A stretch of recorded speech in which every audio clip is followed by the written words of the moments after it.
1.3 परिमेय संख्याओं के दशमलव रूप। दशमलव रूप दो प्रकार से बच्चों लिख सकते हैं हम। पहला है खंडित दशमलव रूप जिसमें भाग सक्रिया पूर्ण होती है, और दूसरा है अखंड आवर्ती दशमलव रूप जिसमें भाग सक्रिया अपूर्ण रहती है। तो चलते हैं बच्चों, हम सबसे पहले खंडित रूप का भाग देकर देखते हैं। पहला उदाहरण लिया गया है 6/5, यानी हम इसमें 6 में 5 से भाग देते हैं। तो आप देख रहे हैं इसमें 6 कितनी बार जाएगा, 5 एकम 5। तो हम यहाँ पर लिखेंगे 5, घटाने पर बचेगा 1। अब ये 1 जो है वो 5 से छोटी है, यानी 5 के पहाड़े में 1 तो आ नहीं सकता। तो अब क्या करेंगे, यहाँ आगे 6 के आगे कुछ है भी नहीं कि जो हम ले सके, तो इसके लिए हमें दशमलव लगाना पड़ेगा। यहाँ दशमलव लगाते हैं तो हम 1 शून्य उतार सकते हैं। तो अब हो जाएगा ये हमारा 5 दूनी 10, यानी 2 बार जाएगा, और इस तरह से हमारी भाग सक्रिया खत्म हुई। उत्तर आया हमारा 6/5 का उत्तर आएगा 1.2। दूसरा उदाहरण देखते हैं। यहाँ पर हम 4 से 7 में भाग दे रहे हैं। तो 4 से यहाँ जाएगा 4 एकम 4, घटाने पर यहाँ बचेगा 3। अब 3 जो है वो 4 से छोटा है, तो 4 के पहाड़े में 3 आ नहीं सकता। तो हम क्या करेंगे, यहाँ दशमलव लेंगे और 1 शून्य उतार लेंगे। तो अब ये जाएगा 7 बार, 28, 4 सत्ते 28। अब इसे घटाते हैं तो ये बचेगा हमारा 2। क्योंकि एक बार हमने ले लिया है इसको, दशमलव ले लिया है, तो हम हर बार 1 शून्य उतार सकते हैं। तो हम यहाँ फिर से एक बार शून्य उतारते हैं, तो ये जाएगा 5 बार, क्योंकि 4 5 होता है 20। तो यहाँ आ जाएगा 5, ये हो जाएगा माइनस, तो बचेगा यहाँ पर 0। तो हमारा उत्तर आया ऋण 7/4 बराबर 1.75। अगर यहाँ ऋण है तो आपको ये नहीं सोचना है कि हमें क्या करें, भाग सक्रिया वैसे ही करनी है, बस उत्तर में ऋण लगा देना है। ये तो हुए दोनों खंडित दशमलव भिन्न, जिसमें देखा आप लोगों ने कि भाग सक्रिया पूर्ण हुई है। अब हम देखते हैं अखंड आवर्ती भिन्न। तो इसमें सबसे पहला उदाहरण है, हम 7 में 3 से भाग देते हैं।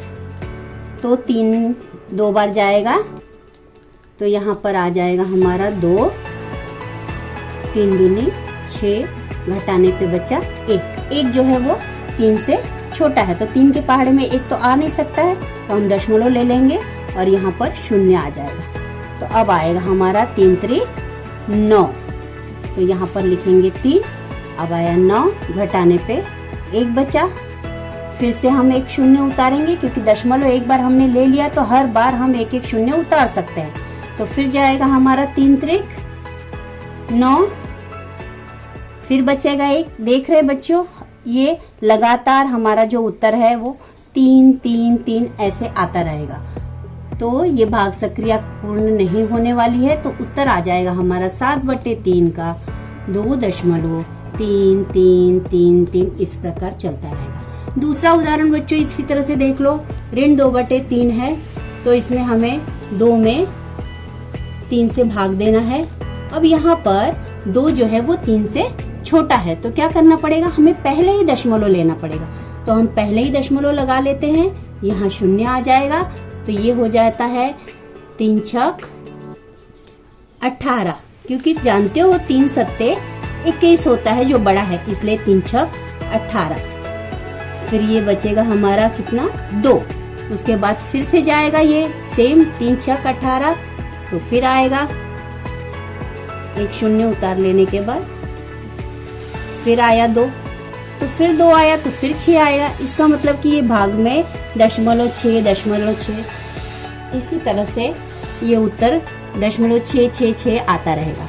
तो इसका उत्तर हो जाएगा ऋण 2/3 बराबर, उत्तर आएगा इसका 0.6666, इस तरह से ये भाग सक्रिय पूर्ण नहीं होगी। और इसी प्रकार से हम जितनी देर तक भी भाग देंगे 0.666 आता रहेगा। और चूंकि ये ऋणात्मक संख्या है इसलिए उत्तर में ऋण रखा है। दशमलव के पहले कुछ नहीं है इसलिए हमने 0 लिख दिया है। जो हम प्रत्येक परिमेय संख्या को अखंड आवर्ती दशमलव रूप में हम लिख सकते हैं। जैसे यहाँ पर देखिए 7/6 है, इसका उत्तर आता है 1.1666। तो इसे हम लिखेंगे 1.16 और जो संख्या बार बार आ रही है उस एक अंक पर एक बिंदी ऐसे लगा देंगे। तो ये हुआ हमारा उत्तर। अगला है 5/6 बराबर उत्तर है 0.18333। तो यहाँ पर 3 यह संख्या बार बार आ रही है इसलिए उत्तर हो जाएगा हमारा 0.83 ऊपर एक बिंदु। अब तीसरा देखिए ऋण 5/3 बराबर उत्तर है ऋण 1.666। तो यहाँ पर आवर्ती दशमलव बिंदु लिखेंगे हम ऋण 1.6 और 6 पर एक बिंदी, क्योंकि 6 यह अंक बार बार रिपीट हो रहा है। उसी तरह से चौथा उदाहरण है 22/7 का उत्तर है 3.142857 142857। अब यहाँ ये पूरा एक संख्याओं का समूह रिपीट हो रहा है इसलिए हम यहाँ बिंदी नहीं लगाएंगे, यहाँ पर हम एक रेखा खींचेंगे।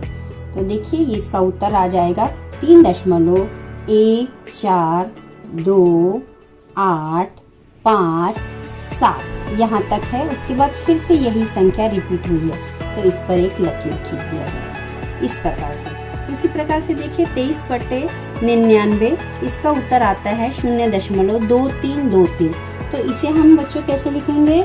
इसका उत्तर होगा 0.23 और यहाँ पर ये लकीर खींची जाएगी। तो अब यही अखंड आवर्ती को तो हम ऐसे ही लिखते हैं, हम खंडित दशमलव रूप को भी हम 0 का उपयोग करके अखंड आवर्ती रूप में लिख सकते हैं। जैसे उदाहरण के लिए 7/4 का उत्तर आता है 1.75। तो हम इसे हम लिख सकते हैं 1.750000 इस प्रकार लिख सकते हैं।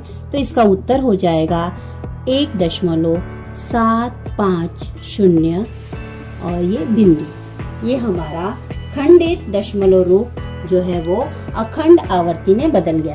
उसी तरह से ऋण 6/5 का उत्तर आता है हमारा ऋण 1.2 के आगे हम यहाँ 000 बढ़ा देंगे और ये उत्तर हो जाएगा ऋण 1.20 और बिंदु। थैंक यू बच्चों।